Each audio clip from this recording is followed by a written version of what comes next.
I feel like my greatest source of anxiety has always come from making decisions and choices or doing things that were moving me away from what I truly valued inside. But yeah, it's like the thing is you look at where people spend their money, and that tells you everything about their values for the most part. And obviously, there's going to be exceptions to that rule. There's going to be exceptions to that, but it's like, all right, if I spend most of my money on investments, a house, education, that says one thing about that individual. But you think about how hard it is to make money. Whether you got a good job, you got a business. If you have a business, you did something to build that business. You didn't build that business overnight. If you have a good job, you did more than the average person did to get a good job, right? Yeah. Minimum wage in this country is like what, $7, whatever. So if you're making significantly more than that, you did significantly more than the minimum standard. Yeah. So, you develop some skill set, which developing any skill set takes a period of time to do that. So it's like, all right, and even beyond developing the skill set, now you have to go to work and now you earn the money. And if you have a business, you're working on your business to earn the money, So it's like you spend a significant amount of time to earn money, and it's generally not super easy, at least not initially. Yeah. And so when you look at where people spend their money, it's like taking a significant amount of your effort to make this money. That to me tells me where you decide to deploy this money, where you decide to deploy this capital is of value to you.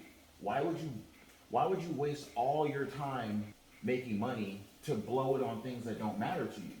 That doesn't make any sense. If that was the case, why work? Why work to make money?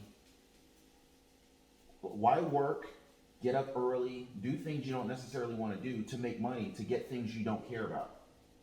Maybe they do care about it, or they think it's valuable. Exactly. For that. Exactly.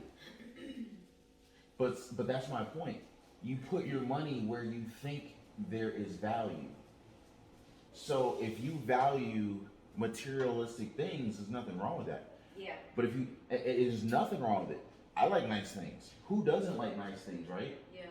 But, if every dollar you have or a significant amount of your money goes to things that are, if a significant amount of your money is going anywhere, that to me tells you what you value. Yeah. So, if you value expensive handbags, nothing wrong with that. But if most of your money goes there, that tells me that that's really important to you. Yeah. So, I don't think it's a good or a bad thing. I just think that my point was where you put your money is what you value. If you value life experiences, you're gonna probably put your money in life experiences, like trips. But it comes to a point, it's like if you know that you don't have the money, but you're still trying to keep up with the Joneses, it's like, damn, dude, what really are you doing? Oh yeah, I totally get that too. But maybe, all right, so you're saying if you don't have the money and you're trying to keep up with the Joneses, Yeah. what are you doing, right? Yeah. My response to that would be, what's the underlying thought behind that? Yeah. Is keeping up with the Joneses, maybe you value social acceptance. That's a big one. Social acceptance, and again, there's nothing, I think the thing is like, I'm just trying to, my whole point was you put your money where you value things, right? Yeah. And whatever you value, that's up to you. I don't care, Like, not everyone's going to value the same things, and that's why we have a working economy, Like, if everybody only valued the same thing, you wouldn't have a lot of different businesses. You'd have a bunch of the exact same businesses because everyone values the same thing, right? Like if so that wouldn't be a healthy economy if everyone had the exact same values. But to your point, if you're keeping up with the Joneses, whether you realize it or not, I personally think that your value is in social acceptance. And whatever gives you the perception of social acceptance, you'll invest in that. Yeah. So if social acceptance means, and it also depends on who you socialize with, because if you socialize with people who value really, really nice cars, then you'll probably, if you value their social acceptance, invest in a really, really nice car. If you value, if your social circle values life experiences, like we mentioned before, you'll invest in life experiences so that maybe you're accepted by them, or maybe that you can hang out with them because they're doing those things. True. If all your friends value, taking trips and having wonderful experiences, you want to hang out with your friends, so you're going to invest in those things too. Nothing wrong with any of that. If your friends value high-end handbags, or you see, the people who you identify with in your social circle, whoever has the nicest handbag, it's like, oh my God, that is so hot, that's nice, whatever. I don't know handbags, so I don't even know what people say. I'm not even into it, so I don't even know what's hot. I'm just like, my wallet in the back of my phone. Same here. I don't care. I know, and I don't, but and I don't care about handbags or that stuff too, or any of that. But the thing is if your social circle almost celebrates someone, oh girl, you got the new handbag or whatever, there's something to that,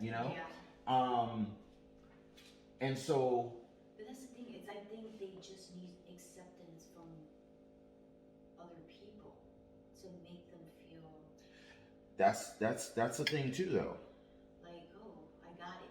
I'm good. Like, Yeah. Some people just need that at all times, and right. They stay broke. I mean, if you go to the extreme with it, if you're properly budgeting yourself, you could get nice stuff and have it not harm you financially.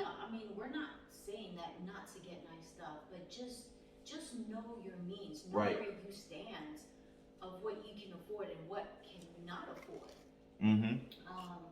We just never been the type of people to do those things. We don't really care for those things. Other people do, but it's okay. Everyone has their differences. But just know your needs, basically, is what I'm saying. Yeah. And I don't care what people spend their money on. Yeah. But my whole argument, it's not even an argument, my whole thesis is that people put their money where they feel the value is. And it's like your personal values. Like what, when it's funny, like every time I felt uncomfortable or every time I don't feel good, I'm doing something that is conflicting with my own personal values. And and I think it took me a long time to get to a point where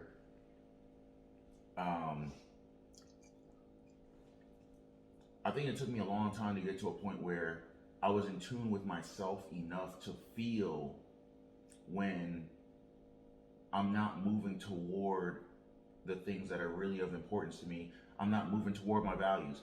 I feel like my greatest amount of anxiety comes, man, I'm spitting all over the place. I'm over here spitting eggs out.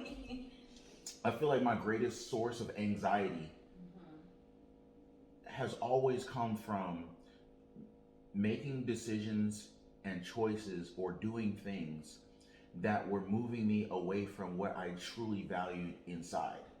Okay, yeah. So, for me,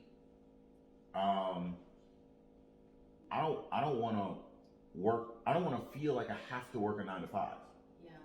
That's something I don't like the. I don't like feeling like, oh man, I When can't you're eat. obligated. Right, obligation. To go. Yeah, to go somewhere I don't want to Be go. there on time. Right. And I'll do it if I have to, you know. But I know I don't want to do it. But I get what I got to get done, right? But what gives me the most anxiety to me is when I make decisions or choices that further obligate me to have to do that.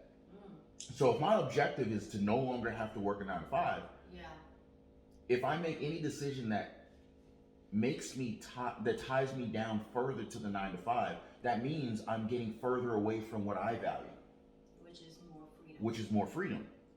So it's like, okay, if I'm raising my financial obligations through debts that have to get repaid, right? Then I'm also tying myself further to this thing I don't want to have to do anymore. Sure.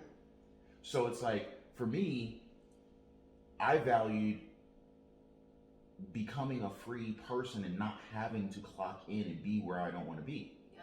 So for me, I felt a lot of joy in investing because I felt like, okay, based on what I know about investing and what I know about online businesses and even traditional businesses, eventually an investment portfolio will be able to out earn your earning ability.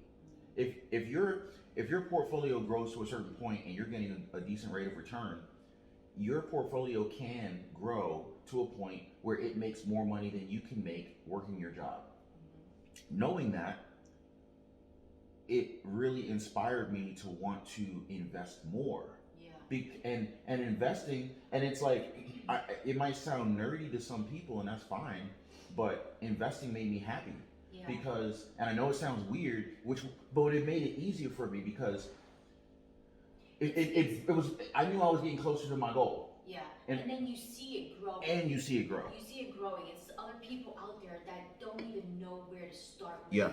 You know, trying to make that happen. So all they know is just like, well, let me do what I know what to do, which is spend my money and not do anything with it. But here's the thing, because I was there too.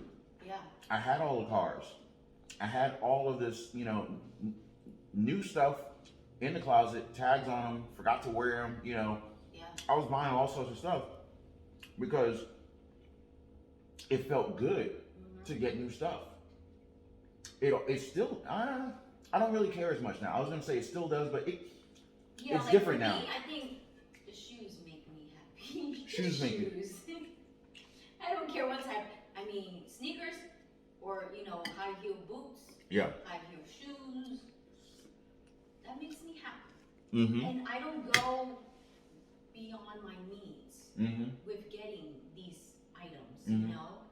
If I like it and I have it, by all means. But for me, like a lot of people like those red bottoms. I just feel like it's a waste of money for one pair of shoe when I can get like probably 5 or 6 pairs somewhere else. And it all depends where you see your value. For me, I can get multiple shoes with the same price that I'm gonna put on some red bottoms. By all means, the red bottoms are hot. They're dope. But for me, it's just, I see it as a waste, when I can have multiple of other different shoes.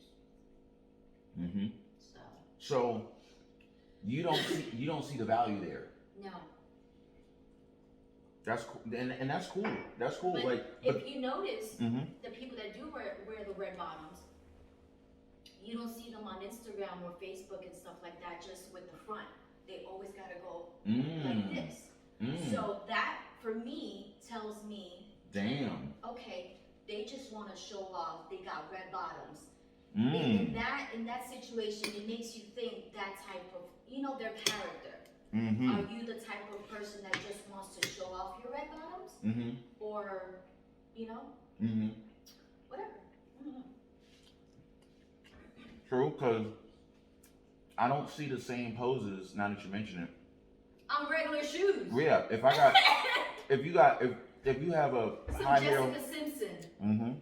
You're not gonna go.